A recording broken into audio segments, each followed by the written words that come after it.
Are we live? Is it saying yes? I don't think it is. I don't think It is. It says it's live. but it says it's not. Right. Oh, yeah. Wait, It's I think working. we are. We are now. Hello, We are. everyone. Hello, everyone. Welcome to Flight Sim Weekly on today, 16th of May, 2021. I haven't actually started recording. Today, I'm here as usual because, gotta have me. But today we've dragged on Lenny onto the show. He's now just regrettably just realised he's agreed to do an hour and a half. I've agreed to show my face on the internet. So if you haven't seen Lenny before, I've promised him me and won't become this for years to come. Don't. Really don't. The regret is already happening. I'm already plugging my stream, so I hope you're regretting it. Well, yeah. So, we're just going to give everyone just a few moments because, we're a bit late and, people might have forgotten we existed. We're waiting for Merides' internet to stop having a sad. Is it being a sad? I think it's having a sad again. No, I don't think it is. I think she's just gone quiet with the intro. Anyway, should we actually do the podcast intro? Now, for the record, I asked Lenny to host. Actually, you know what? Let's just go with it. About an hour ago. Hello, Internet. My name's Aidan Squash. Joining me today is Table Drop. Yes, we have a new host in town. And welcome to this week's episode of Flight Sim Weekly. This week, we're going to be interviewing Merides about controlling in the US of A. We're going to be talking about the FS Lab Sharklets. And is it truly value for money? We're going to be talking about what is the best way to provide training resources as FS Academy announced their new jetliner product, providing study-level training for the MSFS A320neo. Study-level training for a plane which doesn't work. We'll be talking about that later. We'll be talking about is mesh necessary for Microsoft Flight Simulator as Orbex released New Zealand mesh. BMDG's new DC3 and the developing scenery scene for MSFS. Once again, this is Flight Sim Weekly on the 16th of March. It's not March though, is it? It's May 2021. Joining us first though is Merides, who, if I press this button, should appear on the screen. Hello, Casey. Hello. How are we doing today? Fat and sassy as always. So, welcome to Flight Sim Weekly. Firstly, for those of you who aren't up at the time you stream, because you stream in the States, tell us a bit about yourself. All right. Well, I'm known on Twitch as the ATC Mom. I am a 30-something mother of 2.5, growing our third, I guess co-pilot would be the right term for that right now. He's going to be coming at the end of next month. I've been controlling with the Cleveland Arctic since July of last year and don't claim to be anywhere near a decent pilot. So, yeah, that's about it. So, first things first, as you may know, anyone who's watched podcasts for a while knows I also control on that sim. And so does Lenny, in fact. But we control in the UK. And for us, the world controlling in the US is a world away from what we have in the UK. And what's standard across Europe and basically the rest of the world. When you control in a network, do you have pilots confused often by the different procedures? Or is that planes that come to you generally tend to be more US pilots? Well, I'm sorry. The reason I'm known as ATC Mom is I have a child who's going to come in and interrupt. Hang on a second. Welcome to Flight Sim Weekly, where you get all the fun. By the way, guys, we do sort out the mic issues and the background noise. Do make sure that this week we have abandoned the form. We've decided forms are too many tabs to open on my Chrome. Instead, if you have any questions about controlling in states, we're also going to have a discussion about diversity on VATSIM. And we're also going to just have anything else we're going to be discussing in the show. Do make sure to drop it in the chat, and we will on YouTube, and we will make sure to have a go at trying to answer as many questions as we can. And sorry about that. I think that was the most perfectly timed link I've ever done. Sorry about that. Anyway, yeah. So one thing that I notice, as far as pilots from different parts of the world, is there will be the main difference that I'll hear is in my readbacks. Things like they'll say contact 134.9 instead of 0.9, or the order that's read back is different. But that's about the only major differences that I see. But I know that I'm also blessed that a lot of the pilots that I work with are knowledgeable, and they'll take the time to learn and educate themselves before they jump on the network. If they're used to, for example, VAT UK versus VAT US, they take the time and look at the differences and what might need to be known. So going back a bit, what got you started in controlling? So fun story about that. My husband, he's Rec the Red on Twitch. He is a very good sim pilot and prefers especially old Soviet planes. And he was watching some other streamers. He was watching Merrick. I think he was watching you, Squash. And I know 104th Maverick was one of those as well. And going, you should get into this with me. You should get into this with me. And we have another child wanting her toy opened. Bring it here. On my streams, I have Honey Girl and Sugar Drop, and this is Sugar Drop. Once again, we do apologise for the issues. But then again, this is the thing.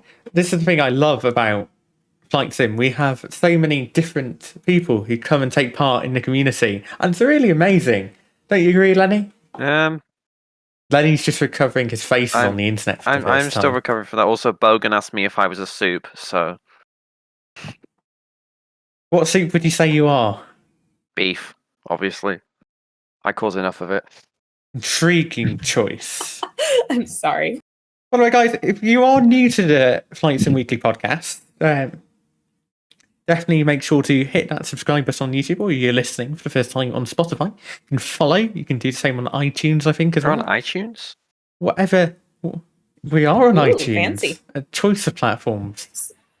And that link went slightly over, and I'm very disappointed. So yeah. So anyway, what got you in?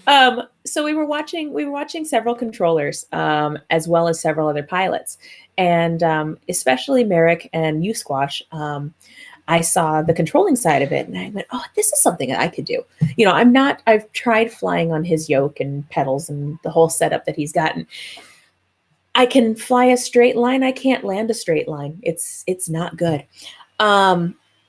But I can yell at people really well, and I can tell people what to do really, really well. So I decided that I'd try. You know, it's quarantine. We're locked down. We can't go anywhere. Why don't I try a new hobby? And so I contacted Cleveland Arctic, and I passed the initial S1 test, I believe, on my first try, as far as the written test, and got into Cleveland Arctic and became the ground controller within 3 weeks. Learned the new hobby and started streaming it. Here you go, guys. If you want fast S1 waiting times, go to Cleveland. Yeah, it's better than VAT UK. Do you think that short wait time, just completely aside, but do you think that short wait time kept you interested?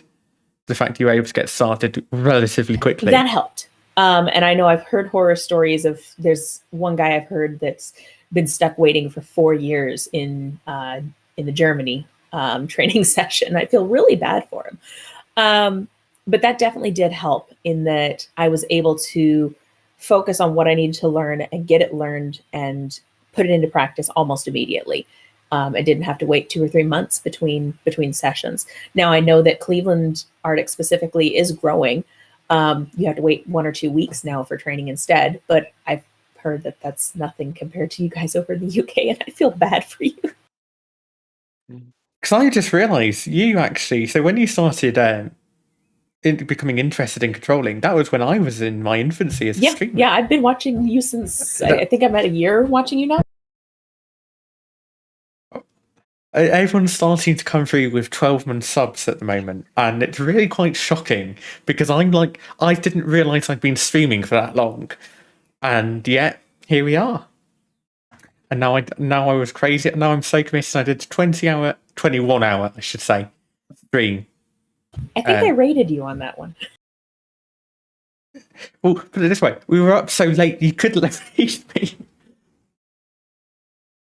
So, but aside from me flexing my success, as Daya put it in the chat, so you started off as an S1. When you started streaming on Twitch, how did you find it? Because, dare I say it, you're the only female ACC streamer I know on VATSIM. How did that sort of feel? I'm not gonna lie to you. I milk it a little bit.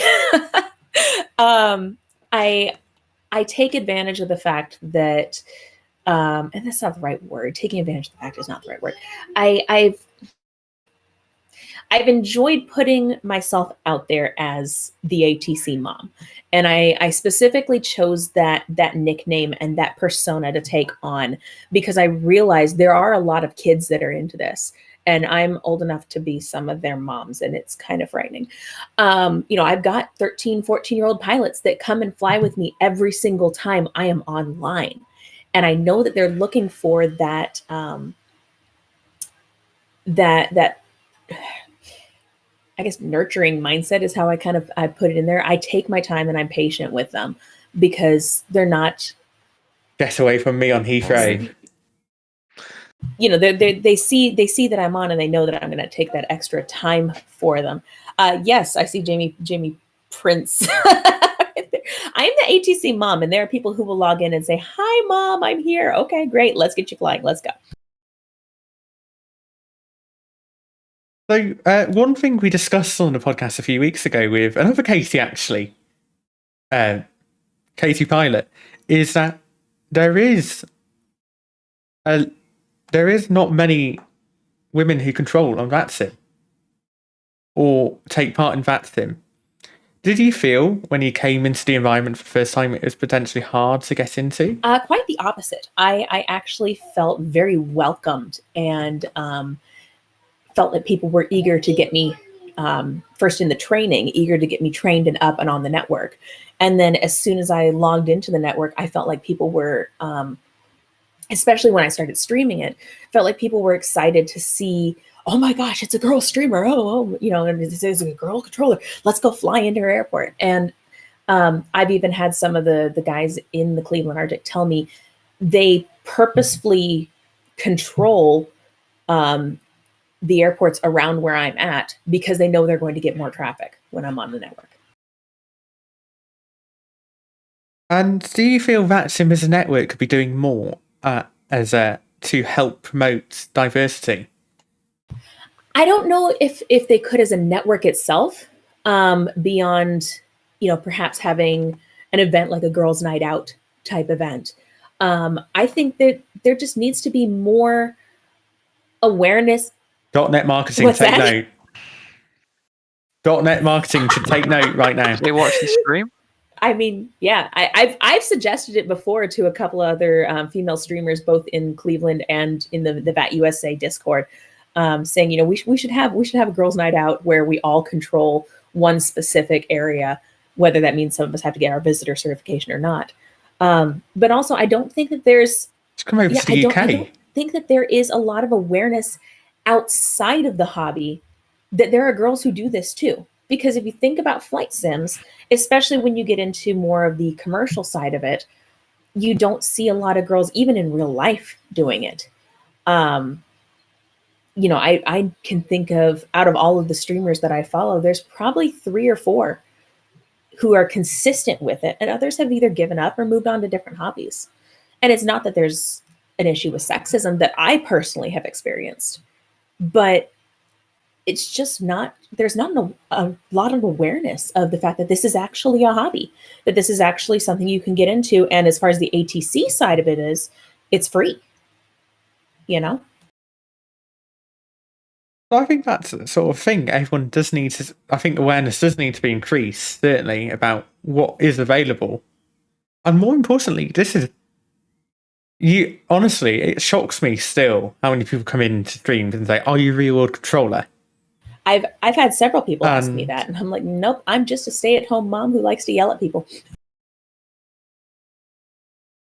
Oh, just don't talk about yelling at me and Heathway. Yeah, you do that to me all too often, and to everyone else. But do you feel like there has certainly been a lot of support in helping you grow on a network? Most certainly, both in the Arctic, in the network itself, communicating with other pilots, and also in the Twitch live streaming community, and a bit to the YouTube community too, because I do. I don't stream on YouTube, but I do watch other YouTubers that are streamers, and I get a lot of support from them as well. It's kind of weird to be recognized on other people's channels these days. I remember, honestly, it feels so weird, doesn't it? Definitely does. So moving on to so I remember when you were in S1 and I first came in and watched your stream as an S1. But now you are an S2. Moved up an elevator flight to the tower. Before we go any further, clearance on request. What does it mean? What is it? Oh, right now we have a child that's asking me questions. One moment. For those of you asking in the chat, where's Tom? He is in the chat. Also, unfortunately, Tom has other things that he needs to do. So let's actually just take a moment to just talk about what we're doing. Admittedly, Lenny has been drafted in last minute as the guest host for this week. Which is why he's literally just seeing this running order for the first time. It almost feels like what I did to Tom, but... I get a message at 5 p.m. But what we're planning to do... Can you come on? What we're planning to do in the next few weeks is we want to make Flunk Sim Weekly more of a debate, because we got bored with just doing news, and we want to have really intense, passionate debates about subjects people feel strongly about. We are a small community, and a lot of people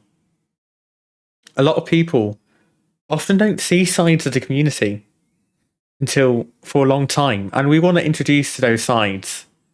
That's what we're sort of doing, and you'll hear more about that in the next few weeks.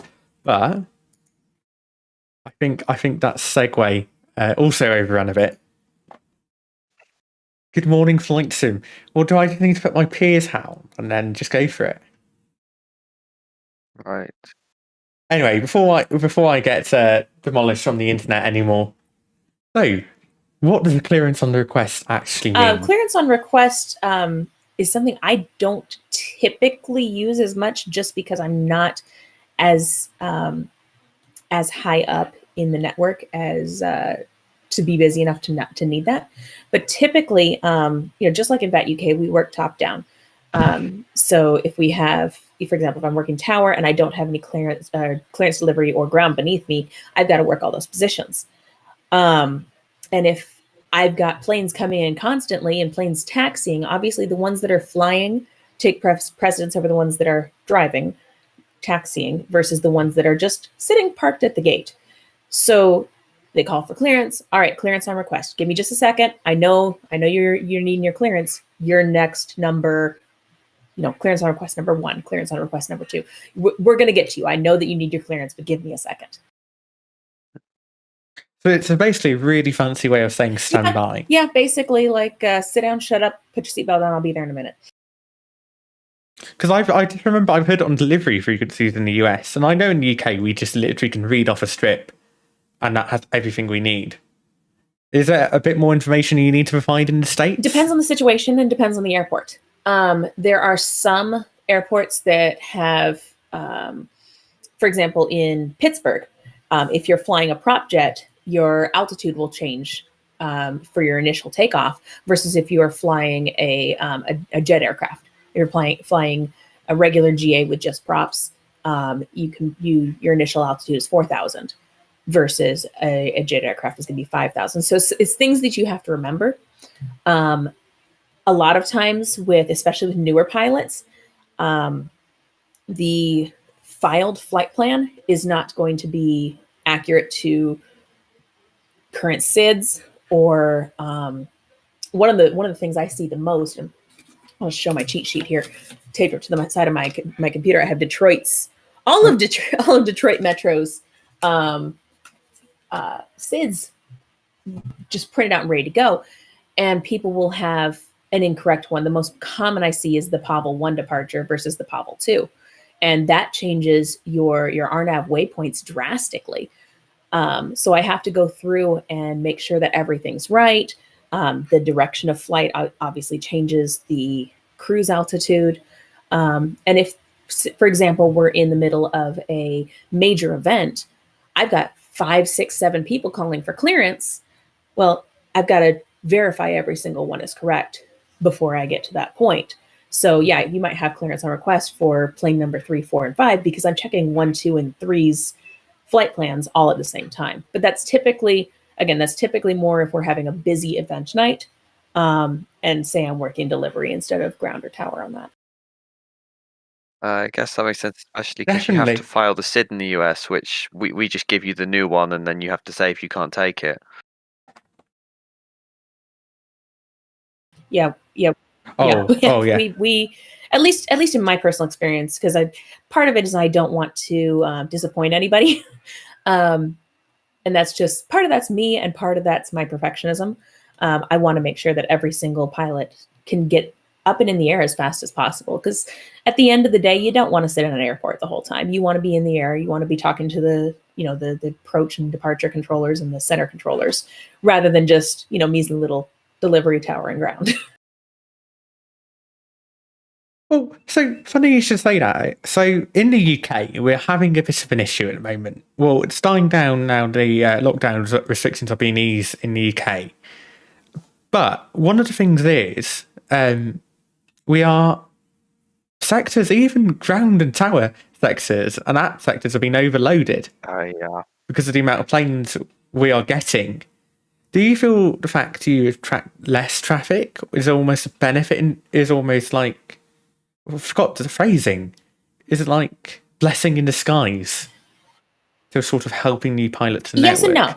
and no. As far as helping new pilots, definitely I can have more time and take more time to help educate, because that's at the end of the day, that's what I'm passionate about, is sharing what I know and learning together, educating the pilots that are brand new to this.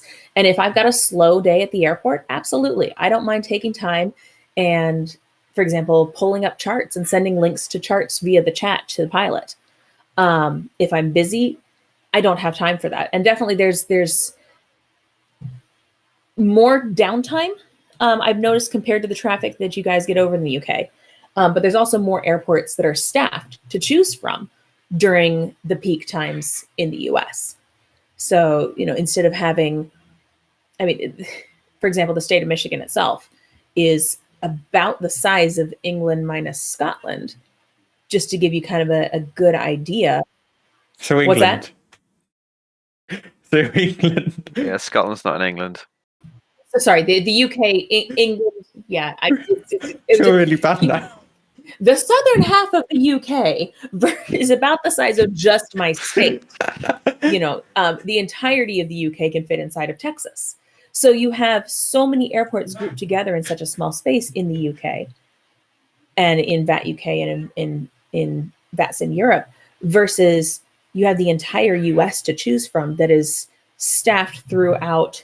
I'm sorry, Bogan. I see his chat in there. You guys got you got my thought process. Avoiding a diplomatic incident aside, carry on. Geography was never my strong point growing up. Anyway, but my point being, there are so many more options in the U.S. and in Canada and in Mexico and all them to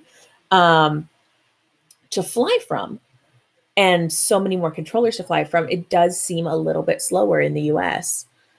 But Friday, when I was controlling, we had 89 controllers on and 700 some odd pilots. flying, but it was still considered a slow night in KDTW. So it really depends on the night, and it depends on, sometimes it's a blessing in disguise, and sometimes I'm sitting here twiddling my thumbs.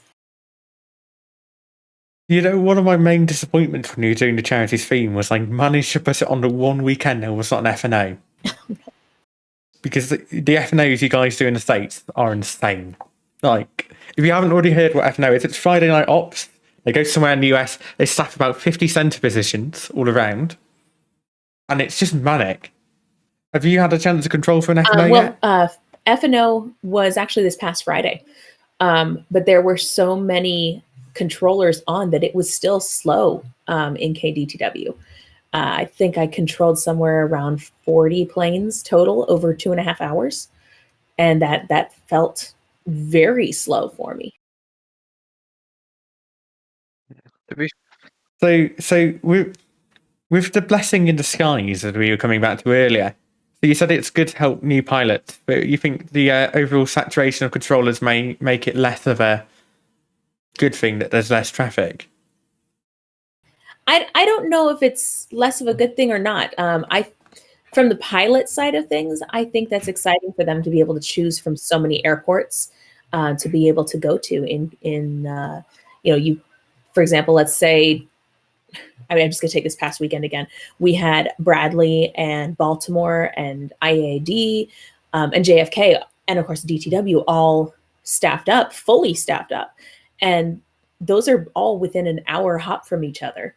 So for people to be able to choose one or all of those to fly into in one night is a great option for them. So from the pilot side of things, that's a great blessing. From the ATC side of things, we might sit around for a couple of minutes twiddling our thumbs with nothing else to do, but it is what it is, and I do this to be there for the pilots. So it doesn't hurt my feelings, if that makes sense. So Dia's asking, speaking of that fact, so Dia, I know, flies out of Heathrow a lot, people to 144 all the time. Do you have any advice for someone who wants to hide in their shell when flying in the US? Because I believe it's all. You don't have the same definitions of controlled airspace as we do in the UK. All controlled? Pretty much everything. Well, the thing that I tell most people is just get on, and you can put, for example, in your remarks, you can put new to flying in the US, and we'll take time and be more versus jumping on and pretending you don't know what you're doing. We much rather you have the realization that. I'm sorry, you broke up a bit there. Could you say that again? Yeah, it's all going garbly and slow on my end again. My computer's doing this.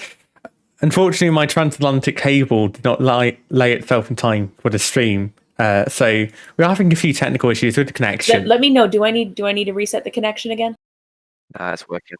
I think it's working fine. Okay, if it's working, great. Then basically, the best way for a brand new pilot. Oh, I cursed that.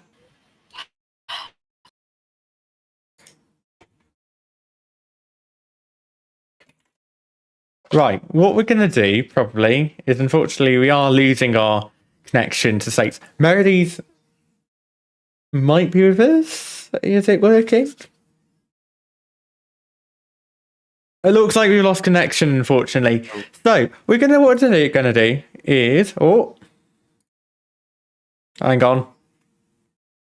What we're going to do is we're going to briefly look at some other topics for the week, and then we're going to come back and we're going to come and discuss a bit more about the state and talk a bit more about all those other topics we were talking about earlier. We'll go up to a bit more of your questions. So if you have any more questions for Merides, if you're watching the stream, do feel free to do so. If you don't watch live streams, we're live with Flights and Weekly every single Sunday, well, apart from last week, 1700 Zulu. So if you have any questions, do feel free to ask and get them in. Wait. I feel like Lenny's going to have to move his face up a bit, and we're going to have to talk a bit about. Do I need to set up straight? I think I'm back. Oh, As much as I find it very amusing watching Lenny trying to sort something. Are I we think back? we're back. Yes. Sorry, Back. my computer did the same thing that it was doing right before stream, where it's like, and now let's have our CPU spike really, really high. So, Actually, let's go from that. Do you find that hardware might be an issue that puts people off flight simming as a community? Potentially, I know that Rec and I are currently trying to. Well, after baby comes, we're going to be upgrading my entire system, and with COVID and with the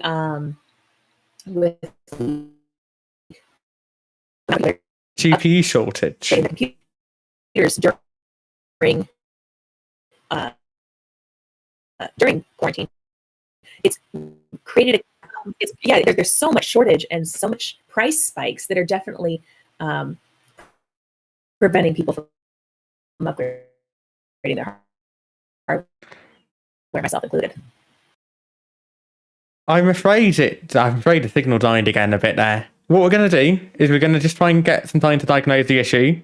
We're going to talk about a few other things, and like I said earlier, we'll come back in a few moments. So, in other news this week, apparently there's been a new aircraft released. Well, not entirely new. Lenny, do you want to describe what's going see me on? laughing, can't you? So, Flight Sim Labs have released Sharklets for their A320-321 in P3D, and Alex is obsessed. He loves his Sharklets. No. Oh, yes and He no. turned my frequency into a circus yesterday about how much he loved Sharklets for a good hour and a half. No, I said Sharklets once and then everyone joined in with me. Yeah. So, FS Labs have released the Sharklets. Brand new plane. Well, it's a brand new model from what I understand. It's obviously got Sharklets, the 2 meter tips of metal at each end, an EFB at the moment. It's also got little things that are different. So, for example, the systems are changed somewhat. One thing I really like is how, basically, how my mods are going into putting comments about me and Sharklets. Your mods bully you on the regular. Oh my goodness, it's great. But the flight model is different. So if anyone's trying to language the Sharklets, you'll probably find that it's very slippy. And they have simulated those little things with it. Now, obviously, as has already been pointed out in the chat, they are £70. So it's $79.99, I believe, for all of the Sharklets. Both You've of got to them. admit, Alex, that's a lot of money So that's what the. for Sharklets. So we've always had controversy in the flight sim community. So in the first episode, we discussed 777, and Tom will remember we had quite an in-depth discussion about what it was like. Sorry, not what it was like. How much it cost, and how much of a rip-off the 777 was. So, yes, I feel a bit unusual saying this is value for money. But then again, I think a lot of the thing is Flight Sim Labs have a different sort of target market, I think it's fair to say, than a lot of than PMDG and other developers. So I don't think it's worth the 70 quid. I think that's definitely the first thing I'm going to say about that. I think 50 quid tops, 25 per plane. But I remember equally at the same time, when I first bought the FS Labs, when it first came out, I remember everyone was saying it was not value for money. Everyone was saying it was a waste of money and that it was not worth buying. Now, obviously, we now have a large swathe of the community that now have the plane. Yeah, I mean, I don't get why it costs And £70 because they've redone the model. Credit to them, but the systems are the same, aren't they? Because it's just the system. I don't know because they've updated the systems. But I know I'm not alone in buying the chocolates, and dare I say it, it is a seller's market in Flight Sim. With Flight Sim add-ons. When Lenny was on Heathrow Director the other night, he would tell I was not the only playing with No, chocolates. they made it very, very, very obvious that they had chocolates. The ones that did, they were announcing it on every transmission. They were very proud of their chocolates. Might be my fault, As were but you. my point still stands. My point still stands. Yeah, It is a seller's. the Go on. chocolates they are a selling point, and I feel like FS Labs have set the price at 70 because they know they can get away with it. I don't think it's not worth that, but I think people are buying it anyway because they want to be able to have the chocolates, and there's no real other option. So it's almost like they're exploiting the market to an extent. But there is another option. There's the aerosol. That's not another option. Yes, it is. And that's the argument FS Labs come at you with. There's no real other option that's as high quality in terms of systems as the FS Labs, and they know that. And I think they do use that to an extent because they know that if you want a chocolate A320, you could buy Aerosoft, but then you have to use the Aerosoft. Let's just open this up to chat a bit. So, what do you guys think? Are you guys going to be? Are you guys going to be buying the chocolates? Are you guys interested in what's going to happen? The other day, I did put a photo of Piers Morgan in the flight deck, and I captioned it eloquently. I feel, courtesy of Bogan. So the EFB, I think, and me and Tom as well had a very interesting discussion about this on Twitter last week. And I feel Tom did hit it on the head. I'm going to just quote your tweet here, Tom. FS does see things like sound handling, ACARS, failures so much better. But I'd argue, do you nearly Aerosoft's argument for not going into depth with failures was because people don't use them. A lot of people just want to fly from A to B. A lot of things in the FS Labs are niche things. Like the FS Labs. There's a feature that Katie was talking about on her stream the other day, the backup speed scale, which is now included in the chocolates, and it will be coming down to the other A320s. But I don't know. it's stuff like that that is quite intriguing to model. Like, it's very, very niche. No, the EFB they're coming out with. Do we have details on that yet? So the EFB of chocolates. Yeah, I've been flying with it for the. Oh, is it coming? Is it already here? I thought it was coming out last soon. few days. Yes, it's already here. So the EFB. I'm just opening up. Here it is on the. I use it on. Well, first thing is I don't need to have it. Well, that's firstly ignore how scruffy my iPad is, but the fact is, firstly, it's the first web-enabled EFB for flying to the aircraft. Like PMDG don't have it, Quality Wings don't have it. I can hook this up to my iPad. Got full integration with GSX. It's got everything. Yes, I know it's coming to the other aircraft. I know that. But equally, there is an element of having to recoup development costs because data, as has been discussed before, data especially is expensive. Yeah. And when you're buying these licensed products and you're having these EFBs that have all the data, Airbus, Boeing will charge you an arm and leg for it. That is where some of your 70 quid will have gone, of course, because the EFB, that costs money for data, they have to develop it as well. But they're advertising this as a Sharklets aircraft, and the EFB is almost... It is included in the cost, but it's almost as if it seems like it's not advertised the reason why it costs that much. You can get my drift? Oh yeah, I'm definitely paying for the EFB. Yeah. The coding time and everything. This is definitely not Zebo's little thing they have where you can activate better pushback and turn the lights on. There's a bit more than that by the looks of it. Like, I go on the landing page. I've not got the plane open, but it's cached. I've got all the intersections at Heathrow, all my data, LDAs, everything. Pretty much the data that FlySmart, the real world system, will give you. Well, haven't they put the data in for the EFB?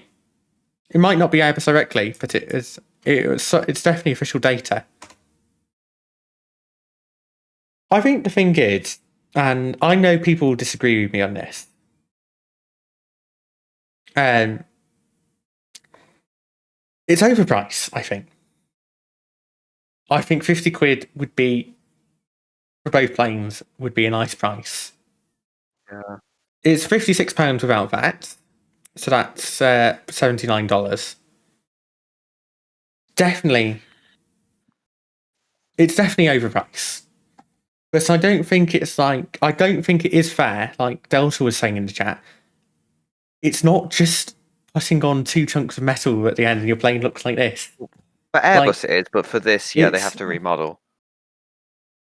They do remodel. And we'll be putting a post on the Reddit r/Flights and Weekly. That'll be going up straight after the show.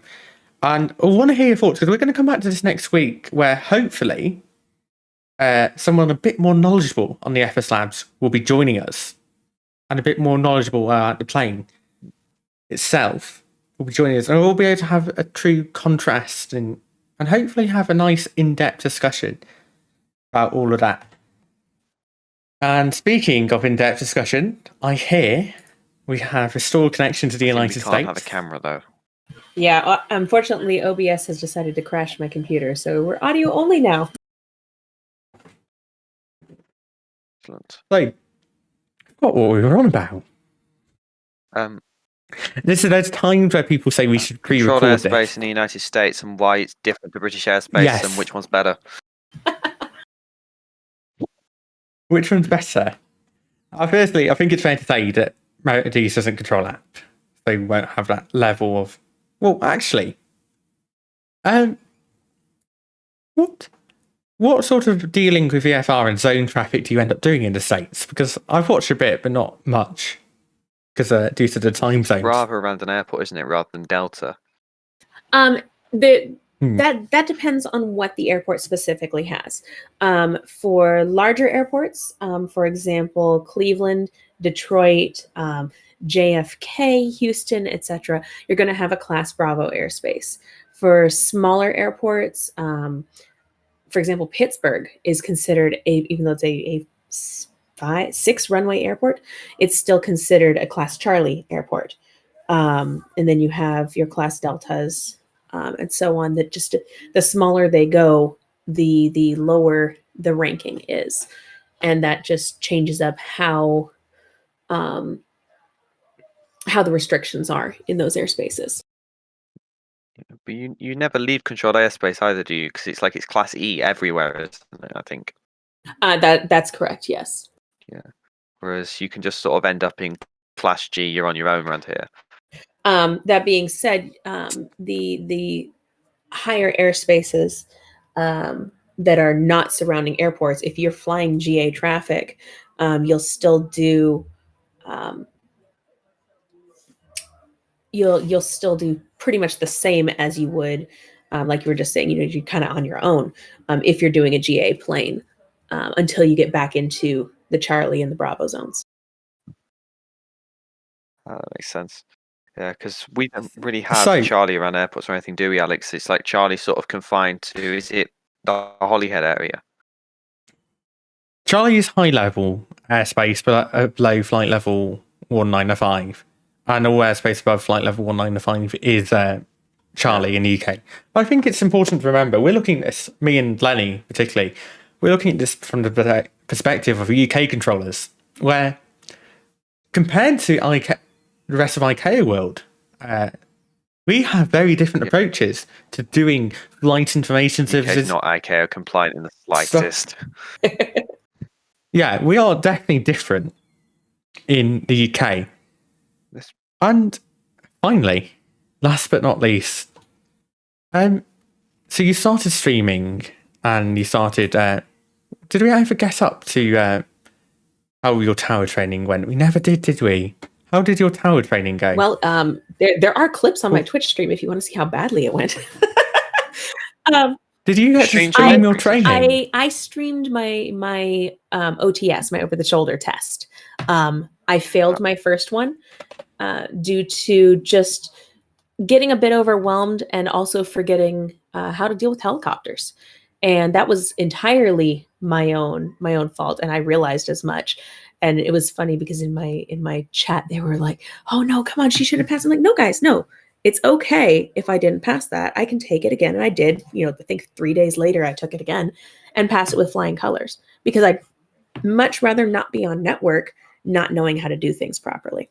I did not stream my mentoring sessions simply because I like to give the impression that I actually know what I'm doing. But for anyone who's watched my streams, my Be Right Back screen literally says, "I think I know what I'm doing. I have some idea of what I'm doing."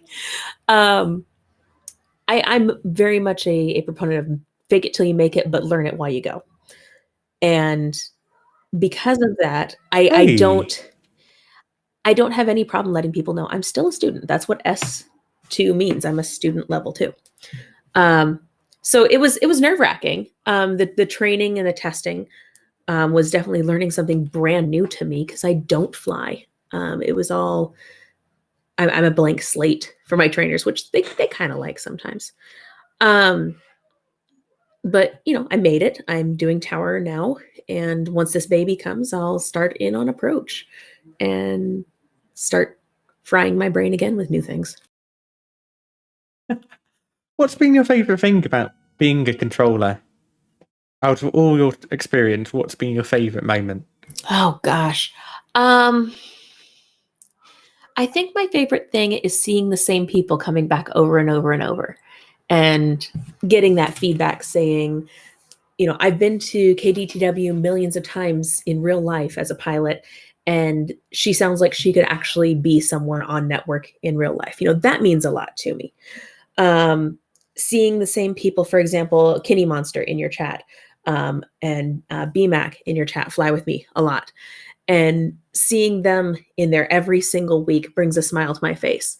I've seen one pilot that came in his very first VATSIM flight.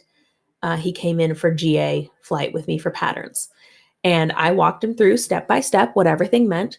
And now he comes in literally every Friday night and flies out with me. And it's like, oh yeah, there's, and I spew out his call sign. All right, let's get you going. Let's get you on. And he needs absolutely no help anymore.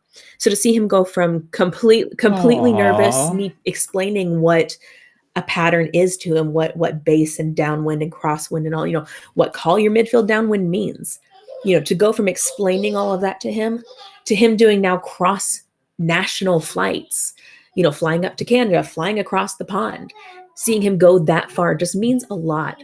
Just for me as a controller, seeing Kitty Monster, from me going to have to give progressive taxi every single time to, all right, here we go. We're going to give you your normal taxi, your normal route. All right, see you later. Granted, I don't get to talk to him as much, so it's not as much fun from the ATC side, but it means a lot to be able to see people grow and to see people progress as pilots. And I think that's my favorite part. Definitely. Well, I'm afraid that is all we've got time for today. Well, thank you for having me on. Thank you so much for joining us. Merides is at twitch.tv/Merides. Definitely make sure to go and drop her a follow, because she controls at times so I would consider unsociable. But I control every Monday and every Friday from about 23:45 Zulu to about 2 or 3 o'clock Zulu, depending on the night, depending on how tired I am. I'm awake for all of that. That's quite depressing. Well, why aren't you in my stream, man? Come on. Yeah, I've got to get in the stream more. Lenny is finishing his coursework. Yeah. That's why. Anyway, still to come on Flights Weekly, we're going to be talking about, we're going to be talking about what is the best way to train new pilots. Training resources as FS Academy announced a new jetliner I'll be honest. This is going to be an interesting discussion now. We're going to talk about Mesh, New Zealand Mesh BioX release for Microsoft Flight Simulator. We're going to be talking about the DC3 really quickly. And also, well, this week Katie was meant to be joining us. Katie Pilot was meant to be joining us. Yeah, and the last minute stand. And unfortunately, her poor kitty's run well. So we've had to bring in Lenny. But what Katie has recently been able to get some scenery developed to where she trained for her, I think it was CPL? PPL? I'll have to check. I'm going to quickly message her now. But Falcon Field in the States for MSFS, I'm going to be talking about what is it like getting sick? Why has sort of what's been going on with niche airports being able to be created in MSFS so well? I'll remember how to word in a minute, I promise, Lenny. But first, FS Academy. I don't know if you've ever heard of them before. Have you ever heard of them? No. Are they like an ATO for VATSIM? That's my guess. No, they're not. Oh. They've already apparently released IFR and VFR packs for Microsoft Flight Simulator. But they're back with a jetliner pack, a payware jetliner pack. Teach the A320 for beginners, and it's so what their blurb says is it's been developed alongside a real-world A320 captain, London Gatwick to Barcelona over a series of trips, and it demonstrates various phases of flight. I have a problem with this. Wait, is this built in to does this integrate with the flight sim? Yes, it does. It does. So they're charging money to learn, basically, to train you how to fly the A320 Neo. Your Sovo A320 Neo. Mean, if you're willing to pay, then sure, but the issue is the Asobo A320 Neo is not fit for purpose. That's my main. Dare I say it? For all I've been not the nicest sport of FSA at times, Flight Sim Association. Their tutorials for new pilots, I believe, are free, and getting used to stuff is free as well. I think it's unreasonable to expect to pay for a plane that's barely flyable and a tutorial how to fly it. That thing, like, sometimes it just decides that it's not going to do things. Like, I'm not sure if it's the assist, but occasionally someone who, like a pilot who I know knows exactly what they're doing, and sometimes real world pilots who I know are real world pilots, sometimes their plane will just decide to do something, and it's like, oh, it just decided to turn the wrong way, or to go right when it's meant to go left, or to not descend. It's like, oh, okay. I mean, it's got better. It's definitely got better, but it's still not the best. I will admit that. Yeah, I think it's got to be careful that a lot of flight sim issues in the past have been pricing people out. And we definitely need to have a more in-depth discussion on, as a whole, is the flight sim hobby too expensive? And we might just do a whole episode on that, a whole special, I'm not sure yet. But there is definitely that issue. And I think stuff like this, charging for a plane that's barely flyable, charging for a study level tutorial package for a plane that barely can fly. Barely is generous. Like it can't. So I don't go against the idea. I just think the plane they're doing it with. To be fair, does this work with the A320 mod, or is it not compatible with that? I don't believe now it's been forked. I will have to go and ask the fly-by-wire team about that. Definitely will, but I don't think it will, and that would make it even worse if it doesn't work with the fly-by-wire. Yeah, because that mod made the plane usable, and it's actually relatively good when you put the mod on now, isn't it? Definitely. I mean, like I said to the fly-by-wire team themselves, they've put so much effort into improving that aircraft, and it's not 100% yet. I don't think anyone would claim it is, but it's getting there. It's done a whole lot better than the Sobo incredibly did. quickly. A whole lot better. And considering that it's a freeware effort, I think that is amazing.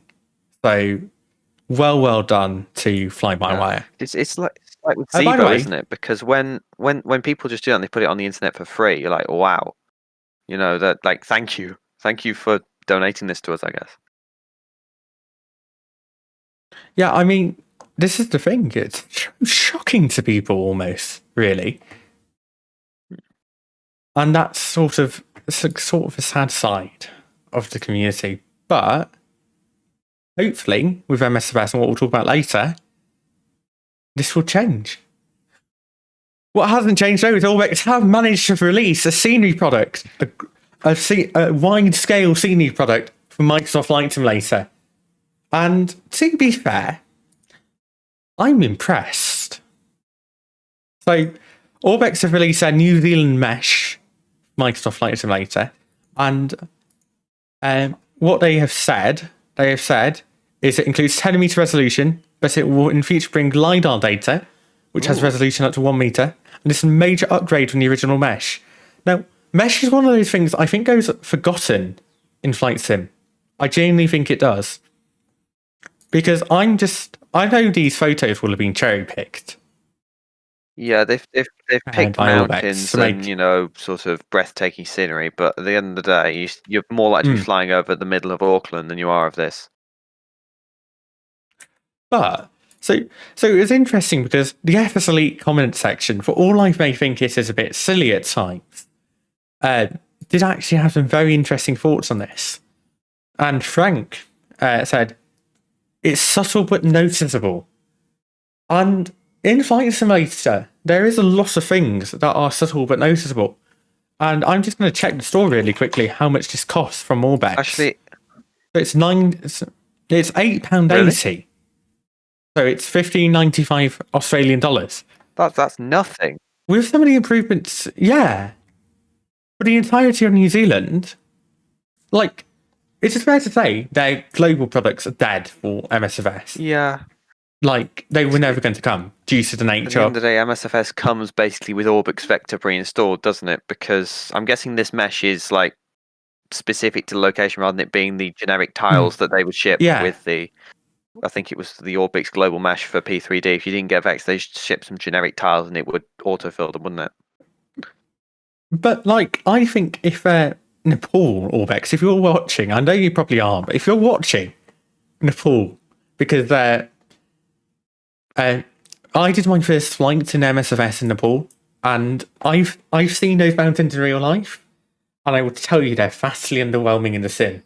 Like, that is the one thing out of all the terrain that's not made me happy with MSFS, because there are really, really exciting peaks, and they're just really flat, and it's really sad. To be fair though, people rip into MSFS for not simulating this kind of thing properly, but it's a whole lot better than what you see in any other simulator.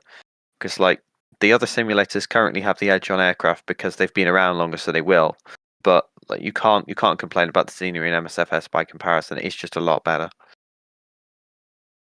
Yeah, I mean, clouds as well. I'm still trying to figure out my P3D clouds. They just never work. As well, clouds. For those of you, speaking of planes that cost money, as we were earlier, PMDG have previewed the DC6. Is it a DC3 or a DC6? For DC6 or Cloudmaster for MSFS. So they released it in 2016 for X-Plane 10, P3D V4 and P3D V3 V4 and FSX in 2017. I think Robert, who's in charge of PMDG, really likes the DC6, as far as I'm aware. Because it's the only prop plane they've ever come out with, isn't it? And it's also the only non-Boeing I think they they've own ever a come out with. plane. Yeah, I think they own a DC something. It isn't a DC6, is it? Well, I'm gonna have to check now. I'm looking now. But anyway, so at the moment, I'm intrigued by this, but equally, again, it's a very niche plane. But is that a bad thing? I'd argue it's more niche than the Sharklet. Is that a bad thing though? Because at least the Sharklets. Yes and no, because I think with PMDG's development style, it will be well suited. Equally, I feel like MSFS is very much, at the moment, it's more arcadey. Yeah, I would agree with you there. I think most people would agree that it's more arcadey, and as we said, advanced aircraft are coming, and that's really good. But PMDG, for me to respect a sim more, I've as much as the DC-6 is a lovely plane, it's a vanity project for Robert Randazzo.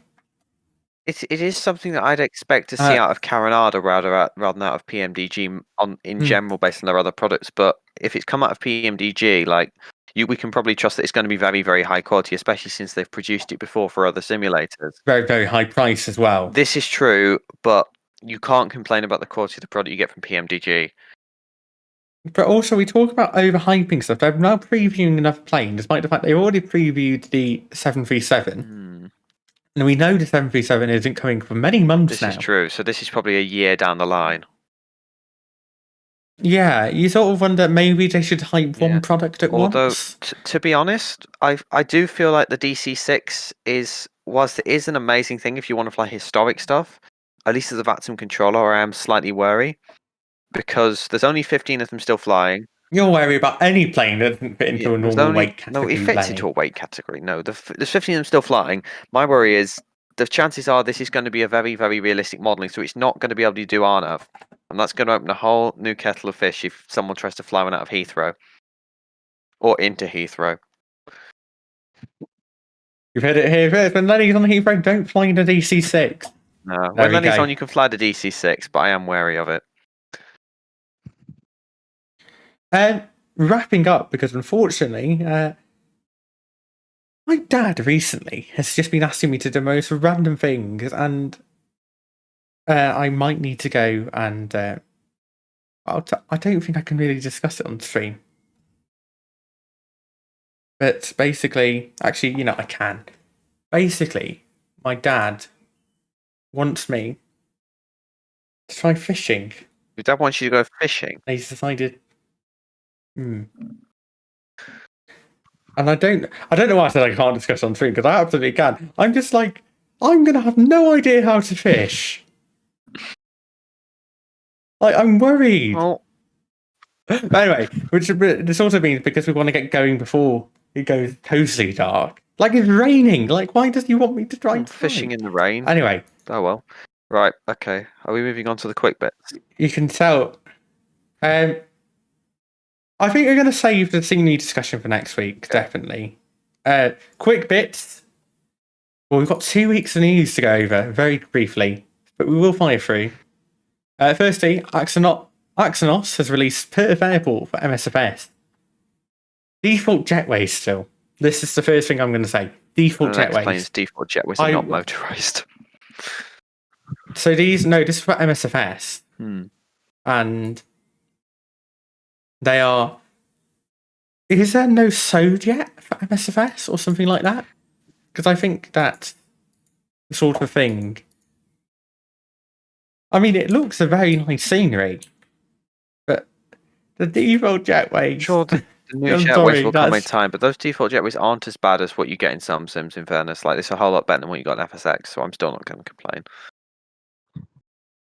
As well, Indie Builds just today have announced an autosave, which I think is.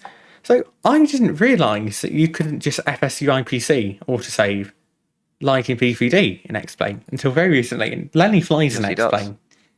And autosave's just a thing we have. You can just install and turn on. I didn't realise it was built into the planes, whereas we just use FSU IPC if we want autosave, and it saves everything, and all the add-ons integrate into that. So any builds have introduced autosave. Is this for their whole range of things, or is this just for certain things? So they've announced it for their whole range today. Okay. They announced it in a Q&A. Okay. And it'll be interesting to see. I to be honest, autosave. Because Ryan, I will tell you, I've seen Ryan sim crash a lot. Jamie seems to have a lot of issues in X-Plane. A lot of. I know X-Plane's more reliable than P3D at times, but equally, I'd say Vulcan isn't the most reliable thing. It keeps turning itself off for me. But yeah, I know what you mean. X-Plane is relatively reliable. It doesn't crash mid-flight usually. Sorry, I was just looking at our next article, and I'm just going to have to drag the photo in. I'm just going to have to drag the photo in. I'm going to put it over as... This is Knock Airport by Boundless. Ooh. Now, I'm going to be doing a flight there next week for my stream. But I've just seen the advert. What's on the bit? I'm going to zoom in. Wait, is that a if you're Donald not watching on the advert? podcast, That is a Donald advert. So, yes, Donald Trump, down with high fares, down with high walls. $9, not nice. €9 It was- 99 at Ryanair. I can't. I just You're can't right, believe they yeah. put that in on the scenery. It's just amazing. It's definitely amazing. It looks very nice, the Boundless sceneries, and Boundless always tend to do a good job. Hopefully, it's not as FPS intensive You as know what I've Sunset. noticed? All the Enterprise vans What? have the same registration. That's such a niche point I to know, mention. but it's annoying me. Oh, And last but not least, I want to thank you all. But this is from me. We hit 1,000 subscribers. Well, Katie, with her new channel, was the 1,000th subscriber to my YouTube channel. I want to thank Katie for being the 1,000th subscriber. We've hit it like 3 times now, but hopefully this is the time we hit it once and for all.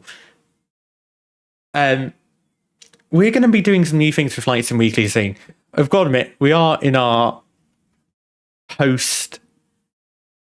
It's all that comparison to Piers comes back to my head. what, you're calling Ripley Piers Morgan there, so I'd be careful. No, but he's not Piers Morgan, to be fair. You're not that bad, Pit. You're not that. Tom, you're much better than Piers, I will say that. But we are going to be trying this format a bit more in the next few weeks. We want to make it more intense debates. We want to make it more lively rather than just a review of news. Hopefully, when I'm not snowed under with exams and Lenny gets a bit more prep time, we will be able to do that a lot better. If I get enough notice to buy a camera, because I got told after all the shops closed because it's Sunday, so I couldn't even buy one if I wanted to. Would you actually bought a camera for it though? But that's not the point. But we are going to be trying to get some new guest hosts in the next few weeks, so that will be exciting. Once again, guys, if you haven't already subscribed to the YouTube channel, it's youtube.com/AsianSquash. You've also got Spotify. If you're listening on iTunes, make sure to follow there. We'll be back next week, 1700 Zulu. We're going to be interviewing Flight Sim Association. Yes, that's going to be a very exciting interview. It was the first issue we discussed on the podcast, and dare I say it, my opinion has mellowed a bit on it. But they reached out to us. They said they want to discuss what we think of it. So we're gonna be with Evan from Flight Sim Association to discuss what you guys think. We're gonna be posting something on the Reddit r/Flight Sim Weekly, so you guys have a chance to ask your questions for what we're gonna ask to Evan next week. Once again, guys, thank you so much for watching Flight Sim Weekly. Ryan, why have you just resubbed my Twitch? Thank you so much for all the support, guys. Seriously, we shall see you next week. Thanks for watching, guys.